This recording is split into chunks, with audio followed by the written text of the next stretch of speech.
A US Congressional hearing on human rights in South Asia saw a large focus on Kashmir, India's decision to abrogate Article 370 and steps taken since then, including communication blocks and the detention of political leaders. NRC's implementation in Assam was also discussed. Congressmen and women raised these issues and talked about statements from Indian political leaders that spoke about people from other religions except Islam being protected from loss of citizenship. Now, a lot of these discussions and different opinions on these important issues are often raised in India as well. But the tone and tenor of attack, almost, of India in a US congressional hearing is something we need to perhaps sit up and take notice of. To speak more on this, I am joined today by Aarti Tikku Singh, senior journalist who happened to be at those US congressional hearings and made a representation there as well. I'm also speaking with Vishnu Prakash, former ambassador to Canada and South Korea, Manoj Joshi, distinguished fellow at ORF, and Michael Kugelman from the Wilson Center, joining us live from Washington. Welcome to all of you and thank you for speaking with us. Ms. Aarti Tikku Singh, let me begin by talking to you about your response and your experience and what you saw there. Now, I've seen your quotes saying that this to you seemed like an orchestrated attack on India. The discussion and the topic of discussion was human rights in South Asia, and it was in that context that these congressmen and women were speaking about India? It was a hearing on human rights in South Asia, but the focus was certainly on Indian Kashmir. Nobody really talked about human rights violations in Balochistan or Pakistan-occupied Kashmir. That said, but what I really experienced at the this subcommittee on human rights of South Asia was that there is an erosion of democratic institutions in America. I felt that there is no interest whatsoever for fact-finding. There was no interest in listening to the truth, the complete truth about Kashmir. There was no interest in knowing what has really happened in Kashmir on the ground, because I was on the ground on Kashmir, and most members in that committee completely ignored, overlooked, and did not even allow me to speak. In fact, one of the members had come just to attack me professionally and question my credibility as a journalist. This was completely orchestrated because this never happens in America. It is not expected from any democratic institution where a person is attacked and is not even given a chance to defend himself or herself. Okay, I want to take the conversation, beyond the sort of to and fro between you and Congresswoman Senator Ilhan Omar. I know that's what you're referring to, and the reason that why we thought it was important to talk about this today is to put in perspective the fact that decisions the Indian government have taken internally has been given so much time and space on an international platform or an American platform like a US congressional hearing. And what that really means to us, very simply put for our viewers who are watching, should we bother that they're talking about this? Is there now a lot of international focus on our decisions in especially Kashmir, and how should we respond? So let's take it forward in that context. And in that context, let me come to you, Manoj Joshi, on how you see this, because I listened to that hearing, and it wasn't just one or two. Several representatives got up and spoke about the feedback they have got from their constituents who have family or relatives in Kashmir and how they look at the situation.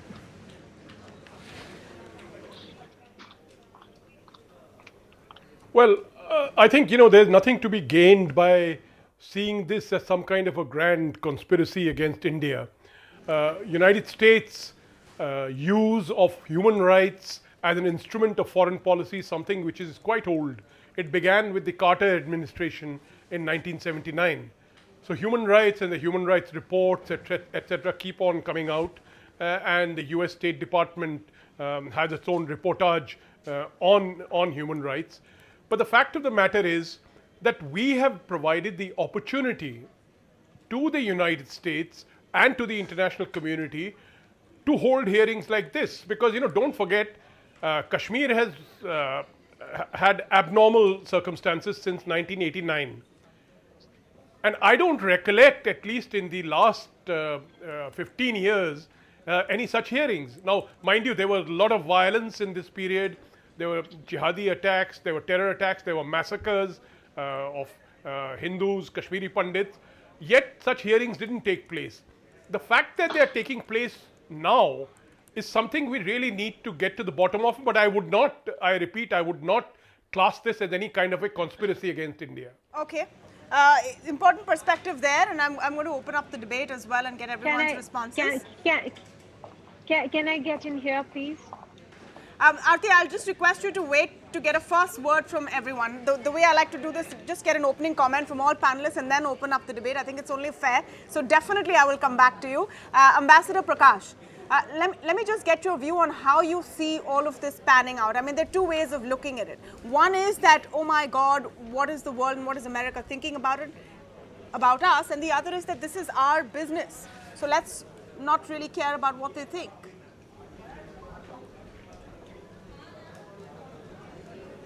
Well, it is a bit of all the above. First of all, I would like to compliment Aarti. I also saw her statements and saw the exchange. It is indeed unfortunate that you take a one-sided picture and then cast aspersions without allowing the other side to respond. I mean, it's an unusual way for a democracy to function. I just want to make 2 or 3 very brief opening points. One, how would the American system public media react if the Indian Parliament were to open a discussion or start reviewing the conduct of the American administration post 9/11? They were hit by a major terror incident. The rest of the stuff that happened, the human rights abuses, etc., and is very well known. I don't need to be recounting that, but we are not doing that. The thought that comes to my mind is to say that it is clearly the pot calling the kettle black. It is rather unfortunate. Now, here is the situation. They take, it is a sovereign decision of the government of India. It is Indian territory. For 30 years, since 1989, we have been facing terrorism. Right. And we have had 45,000 deaths. Now, they are talking of the human rights and one of the human right violations, quote unquote, is the non-availability of internet. As one of the members today said, or one of the panelists today said at the House, US Congress, you go to JFK and internet is switched off. So what about the human rights, quote unquote, for tens of thousands of passengers who land every day? Now, the reason they do that is that there is a security requirement. Now, what is more important? Is the internet more important or the lives of innocent citizens more important? Right. I'm afraid it's a completely warped way of looking at it. And it is basically US telling India and the world, do not do as we do, do as we say. That is typical American behavior. And I cannot say anything else. All right, let me come to Michael Kugelman. Michael, how do you look at this? As I understand, this is essentially elected representatives asking the current, government of the USA how they are dealing with what they see as violations of human rights in South Asia, which is why we saw government representatives answer and say some of the things that Ambassador Vishnu Prakash is also saying, that this is a democratically elected government that has made these decisions. Sure. So a few points here. First of all, I agree with what was mentioned before, that for a panel or an event that was billed as a discussion on human rights in South Asia, clearly that's a misleading title. Why is there going to be so much of a focus only on Kashmir? And secondly, if it's true, as was suggested by Ms. Singh, that not everyone was given, not all of the panelists were given an opportunity to speak, and if you had people that were cut off, that's not right. But that aside, to get to your question about what this was, I mean, this was a congressional hearing. This was likely a case of members of Congress being prompted by what they saw happening on the ground in Kashmir and urged on by their constituents, which is a key consideration here. That's why they decided to do this. So I also do not attribute any type of conspiratorial motivations to what happened here. In terms of the significance of the hearing, Well, as you know, Congress does not make policy. It does not carry out policy. It does not drive the U.S.-India relationship. It is the administration that drives the relationship with India. And I thought what was quite striking is that you had a very senior U.S. official on South Asia, Ambassador Alice Wells, who was much more measured in her criticism of India than were the members of Congress. And if you read through her prepared statement, the criticism of India was quite measured, and I would actually argue that she was more critical of Pakistan than she was of India. She went into a lot of detail about the human rights violations in Pakistan.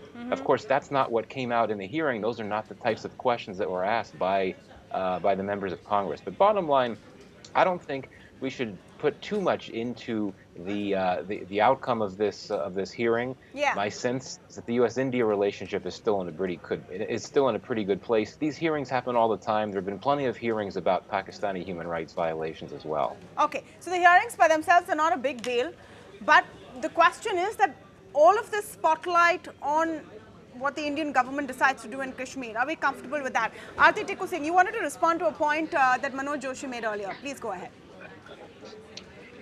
Yeah, with due respect to Mr. Joshi, who is a friend and has also been a colleague, I disagree with him that India has given the opportunity to the US Congress to do this hearing and focus on Kashmir. The fact is that Pakistan gave plenty of opportunities to the US Congress, to the Democrats and Republicans in the US for the last 30 years to actually do such hearings on human rights violations that Pakistan sponsored terrorists perpetrated in Kashmir. Mr. Joshi himself said that an entire community was ethnically cleansed from Kashmir, and yet I don't see, or I don't hear. I didn't even hear anyone talking about ethnic cleansing of Kashmiri Pandits in that hearing. In fact, the chairman, Brad Sherman, kept referring to Kashmiri Pandits as if they left Kashmir voluntarily on a picnic. Therefore, to say that India has given an opportunity to US Congress, I completely disagree with that. I think there is a certain ideological bias and I would say simply there is an ideological bias against this government in India at the moment from the Democrats in the Congress. Yeah, but India has always enjoyed bipartisan support. So if that is indeed the case, then we should worry about it. There is an election coming in a year, and there's no guarantee that it will be Ab Ki Baar Trump Sarkar. So then that leads to a bigger questions. Mr. Joshi, do you want to respond?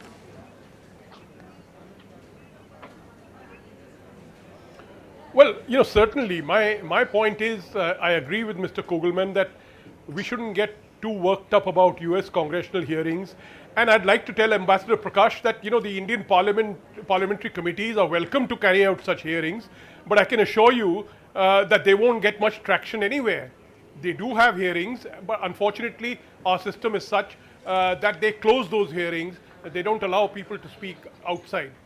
My point is that such hearings, the use of human rights is a well-established instrument of US policy, larger instrument of US policy. Yeah. And if you look at the statement of Alice Wells and her colleague, I forget his name now, who had spoken earlier, you can see a very careful balance. I mean, you can see how the administration is pitching it.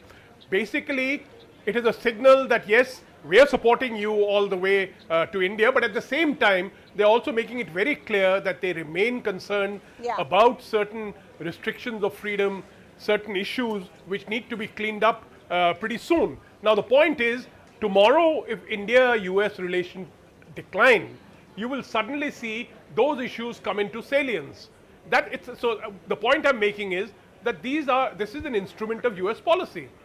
Now, like the Chinese, you can also issue a US human rights report. Ambassador Prakash should maybe take the Ministry of External Affairs should come out with a US human rights report. Yeah. I have my doubts whether the present government would actually go with that. Okay, Ambassador Prakash. So apart from the fact of how much these matter and is talking about human rights violations and an instrument of putting pressure on India. That's the context that Manoj Joshi is talking about. The fact is that a lot of representatives are speaking about what their constituents say they're experiencing. They're talking about media reports they read. And if you listen to those hearings and those reports, it does paint a picture of serious human rights violations which go beyond just not having internet connection. They're talking about examples which have been reported of people not being able to make it to hospitals, of children being detained, etc., of political prisoners. Now that's not something that India wants as an impression to go out in any case, no matter who is saying it, whether it's US Congress or the congressional representatives or whoever they are. Yeah. Is that addressed? Tamanna, I have no difficulty with what you're mentioning. I have no difficulty whatsoever with what you're mentioning, and I would completely agree with Manoj about what he is saying, that we can do that, but we can also do sit in judgment, but we don't do that, and the reasons we know. I don't want to get into that. The point that is whether we should need clearance or nod from any other country for doing what is our sovereign right. That is point one. Secondly, what is happening in the US Congress, from what I can understand and make out, is that they have a one-sided viewpoint, and they are highlighting a one-sided viewpoint. So is that something that is in order? I have a complete disagreement with the whole policy, but leaving that aside, is that the way to do it? 3, we are on ground. We know the situation. I mean, I am not insensitive to say that there were no difficulties. Certainly difficulties happened, but let's also face it, initially, once after the 5th of August, there were a number of false reports about persecutions, etc., which turned out to be wrong. So, and look at what the government has done since 5th of August. Gradually, things have been are back to normal. Internet is being restored. You and I, we all follow what is happening.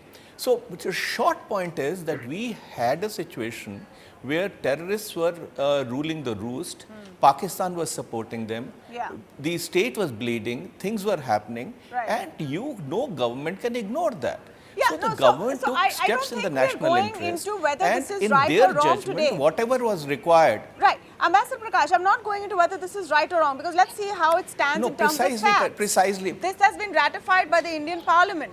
So whether you agree or I disagree or what you think is now not relevant in that sense. No, it is relevant, Tamanna, and I don't want to belabor the point. All I'm saying is that for a foreign government or a parliament to sit in judgment on what we should be doing and take a one-sided viewpoint is not a right thing to do. But they are a major power, and they will behave the way they want to behave. Can we ignore it? No. Or should we be worried? No. Do we take notice? Yes. All right. No, you've put it very succinctly. Aarti, you want to comment on that? Should we ignore it? No. Should we be worried? No. Should we take notice? Yes, possibly. Should we have had a better response prepared?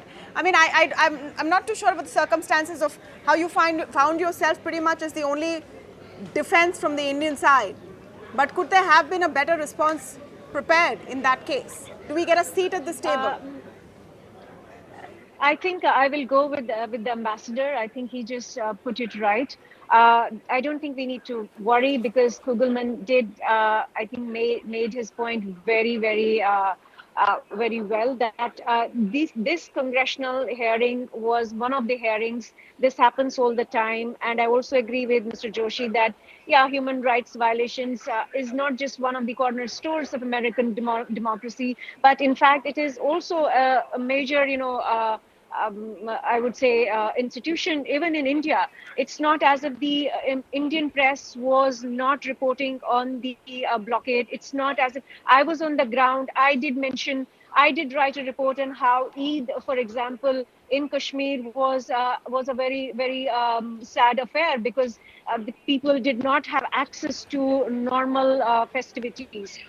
Therefore, I would say that, yeah, this congressional hearing was biased and prejudiced, not just against India, but also against the process of fact finding. It was against the very institutions of democracy that make a democracy strong. Right. So I would say that, it is unfortunate that American democracy is being derailed and eroded in this manner.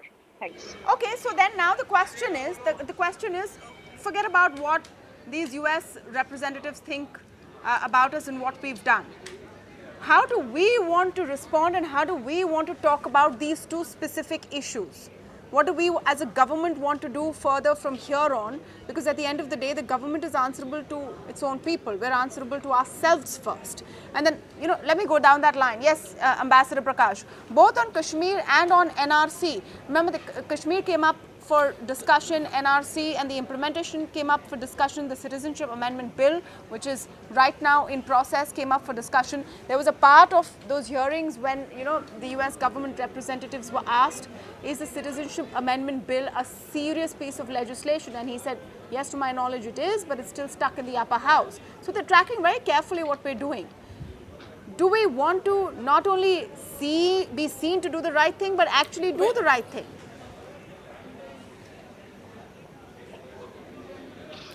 Well, Tamanna, you are spot on when you said that government of India is responsible for the people of India. Yeah. I mean, that is the core of the whole matter, and government of India is indeed responsible because we are a representative democracy. So, and then they say nothing succeeds like success. So what government is doing is to stay the course, and I'm sure they will continue to stay the course. Imagine the situation, God forbid, if there had been violence. All these people would have ganged up to say, we told you so. Pakistan is squirming because there is no violence. And thank God for that there is no violence. And gradually things are being brought back to normalcy. So if my thought is that we should stay the course, forget what the rest of the world says. Yeah. We are a large enough country, we are a big enough country to do what is in our national interest. So that is point one. As far as the other matter is concerned, it is the Parliament of India in its supreme wisdom, and the government of India will take decisions as far as I see it in national interest. If they have to calibrate it, they will calibrate it, they will see how it has to be implemented. The beauty of India is that we are a genuine democracy, and the will of the people is measured ever so often. As it is said, India is always in the election mode, and in one way it is good. It is good in the sense that we have the barometer of the public mood that gets reflected, and I think this government is doing, in my view, a very good job in representing the will of the people. Tamanna. Okay, Mr. Joshi, your view on this, will of the people as representative by electoral, democracy is definitely one part of it, but human rights violations or preserving human rights transcends that at times. It may not be the most popular thing to do, but sometimes it's the right thing to do. You're absolutely right on that, Tamanna. Human rights transcends sovereign rights. I think we should be very clear. I think Ambassador Prakash should know that we are signatories to conventions which trump national rights. It trumps our own constitution. We are signatories to the United Nations, many conventions of the United Nations on human rights. So human rights are very central to human existence, and human rights extend to everyone. I mean, say it's not just a matter of Kashmiri Pandits, Muslims, Kashmiri Hindus, etc. They take care of, even the militants have to have human rights. So I think we need to be very, very careful here and not pose what is called majoritarianism, saying I have the votes, I have the majority, I can do what I want. I think that would be very, very wrong, and I think, in my view, we should not go overboard on this business. India, the great democracy. We are a democracy, but we have pretty serious flaws. Those flaws need to be ironed out. It's a democracy which is still a work in progress. Yeah. We know that As there's is- huge amount of social discrimination in this country. Sure. We know there's backwardness, hunger, etc. Yeah. So to say that we're a democracy and that's all that matters is wrong. And I think human rights are extremely central, Yeah. and they're part of, as I said, my- our my- international commitments, Look. and they actually trump sovereign rights. Absolutely, but my simple point is that we have to hold ourselves to a higher standard and not wait to hear about it from the United States, where right now they have a president that is making democracy and the whole election process look sometimes like a big joke. You know, so let's not get into that. I'm just saying we have to have higher standards for ourselves. Oh, yeah, Ambassador Prakash, you want to respond? And then I'll take a last word from Michael. Yes, Ambassador Prakash. Most certainly, you know, with all due respect, Manoj, you have taken my comments slightly out of context. I never said that human rights are not important, and I have never meant that democracy and, you know, when you are talking about or taking pride in Indian democracy, it means that we are ignoring human rights. Certainly not. But Manoj knows, and I know, and Tamanna knows that human rights are also used as a political instrument. When convenient, you bring in the issue of human rights.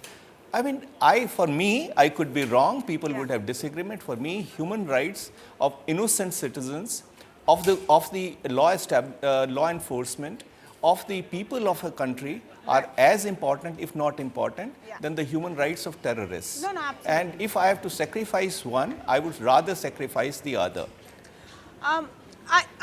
Look, I don't know if you can sacrifice one at the cost of the other, and you can look at it that simplistically. Let me just come back to where this all started from. And Michael, last word from you. You said at the beginning of this conversation that don't pay too much heed. US congressional hearings like these keep happening. Do you see this then petering out as we enter the election cycle in the United States as well? Because once again, India has enjoyed bipartisan support for long. Is that something we need to keep an eye on? Well, I guarantee you that concern about Kashmir here in Washington is very low on the totem pole of priorities, particularly with everything that's happening just in Washington domestically with all that. So no, I mean, the broader point, as I mentioned before, is that you probably will continue to hear some criticism from Capitol Hill so long as the conditions are as they are. Though certainly, as has been noted, a lot of the problem issues have been addressed, and as Ambassador Wells noted in her statement, a lot of the communication lockdown has been removed and all that. But I think that the U.S. government, it likes to call out other countries. It likes to criticize other countries, including close partners like India. And you could certainly argue that that's hypocritical, given that the U.S. is oftentimes guilty of the same things that it accuses other countries of doing. But the U.S.-India relationship has really continued to flourish, even though you've had this criticism. And it's not just now. Obviously, it didn't just start yesterday. Frequently, the U.S. is critical of India for its religious freedom issues. Whenever you have the State Department's new religious freedom report, oftentimes there's criticism of India. Don't forget when Barack Obama was in India some years ago, he very gently criticized India for issues with religious minorities. I think it's a sign of a good friendship that you could afford to have friends criticize each other at times, and things will ultimately be okay. That's my bottom line on this. There are some tensions in the relationship. Is the important part of that sentence that I'm going to take away. Are we doing our fair share of constructive criticism? Is something that we'll have to think of when it comes to the United States.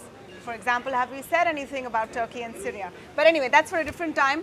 Thank you so much to all of you for joining us on the show this evening, and I want to thank all of our viewers for joining us as well. Quick reminder, tomorrow election results in the states of Maharashtra and Haryana. I know all of you are spoiled for choice in terms of what to watch on the election results. I would just invite you to look out for what we're doing here at ET Now. We look at the data, we look at the analysis, minus all the noise. Do join us. Thank you for watching.